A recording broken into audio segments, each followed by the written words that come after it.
Salut à toi et merci de me rejoindre pour cette pause café numéro 100. Ça y est, on a atteint le 100e.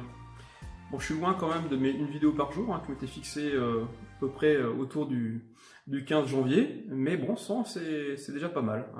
Des fois, il faut savoir viser haut pour prendre un peu plus bas. Alors cette chaîne est plus ancienne que 2018.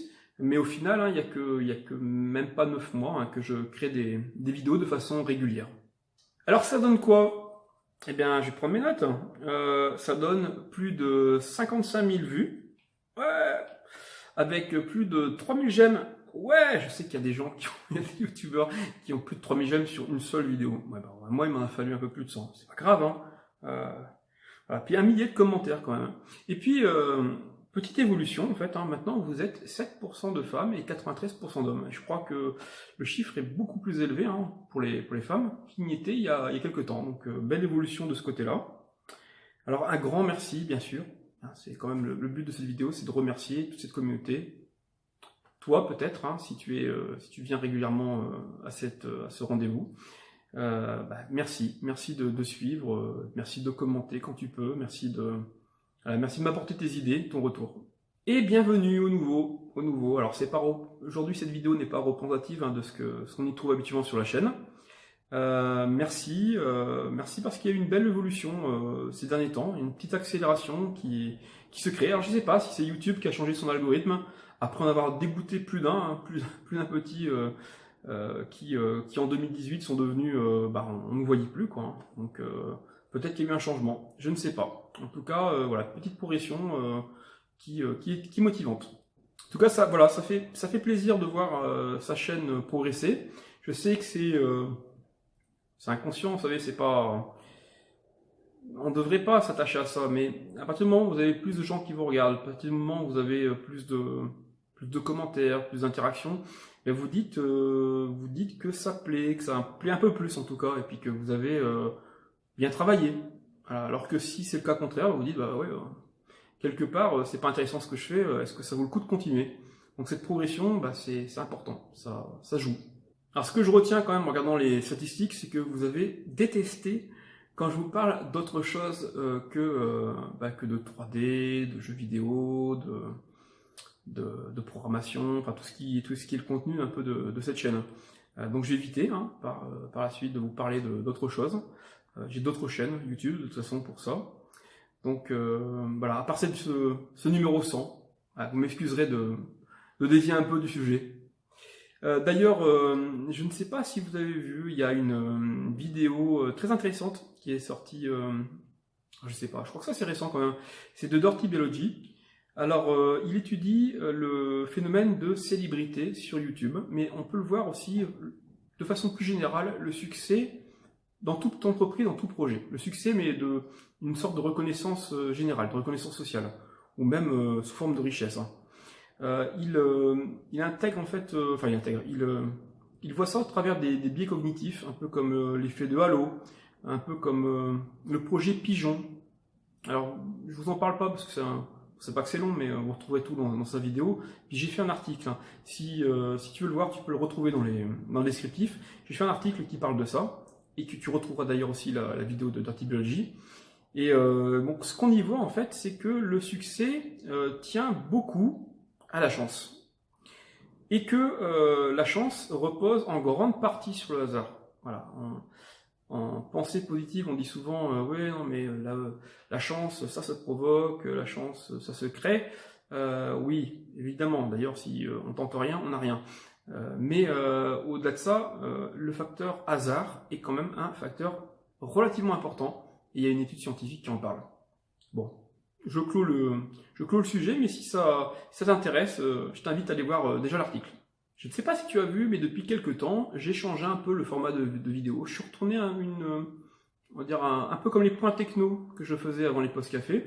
C'est-à-dire que pendant 3-10 minutes maximum, je traite d'un sujet, une news en termes de technologie. On voit un algo, un logiciel, voilà, une technique particulière. Et là, plutôt que de montrer ma tronche, je préfère te montrer mon écran. Voilà, c'est rien que je te filme la pièce, c'est pas très important. Et puis en même temps, moi je peux faire ça en slip. Moi j'ai une chemise, tu vois, mais j'ai aussi un pantalon. Mais je peux faire ça, je peux ne pas me laver pendant 3 jours, et en plus ça s'entend pas au micro. Enfin j'espère.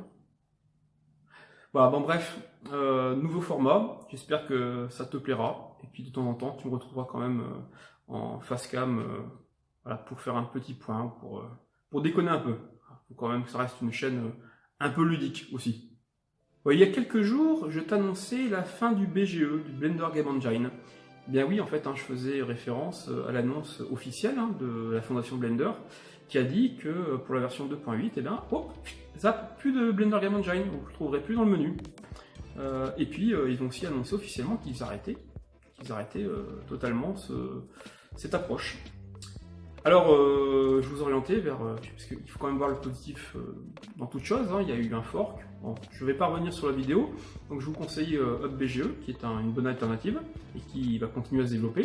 Et puis j'ai eu un message en commentaire de Nighton, qui me signalait que, a priori, dans la version 2.81 ou 2.82, il y aurait peut-être une réapparition de quelque chose qui s'apparente qui ressemble beaucoup au BGE, mais avec d'autres nœuds, d'autres éléments.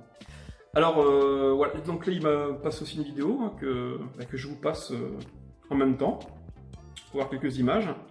Alors je ne sais pas s'il y a vraiment les composants d'un moteur de jeu ici. On a bien...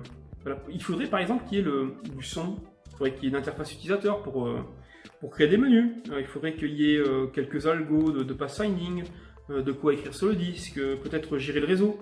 Bon, côté réseau, c'était pas le bon exemple parce que le BGE n'avait pas lui-même d'API pour gérer le réseau. On pouvait lui en greffer une, mais c'était pas exactement lié. Donc voilà, donc ce moteur-là, en fait, est-ce que ça va être juste un moteur de 3D interactive? On a vu qu'il y avait une forme de gestion des périphériques, il y avait peut-être probablement la physique qui est intégrée. Mais est-ce que c'est réellement un moteur de jeu? Je ne sais pas.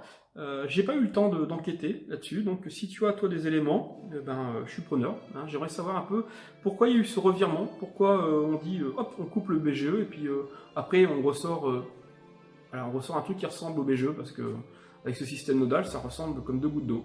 Voilà. Je savais qu'il fallait faire une fusion entre les API, parce que vous avez l'API Python qui est liée à Blender qui fonctionne pas du tout de la même façon que celle du BGE.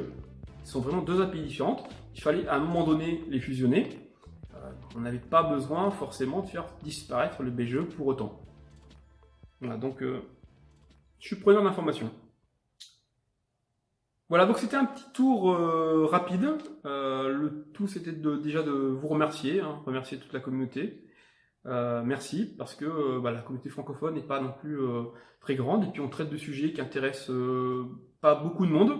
Ça intéresse fort quelques personnes, mais la grande majorité de la population est un peu hermétique à nos sujets. Donc on ne pourra pas non plus faire de grands développements. C'est aussi un peu ce qui est dommage, c'est que des fois j'aimerais traiter de cas plus techniques, plus poussés, et puis je sais que je vais en perdre beaucoup. C'est un peu dommage. Peut-être que la chaîne grossissant, on sera peut-être amené à pouvoir, sur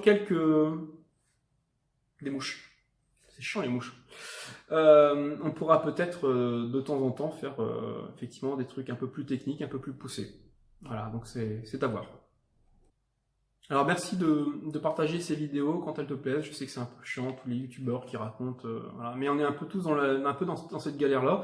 C'est-à-dire que moi le premier, quand je suis sur YouTube, je suis un très gros consommateur de vidéos.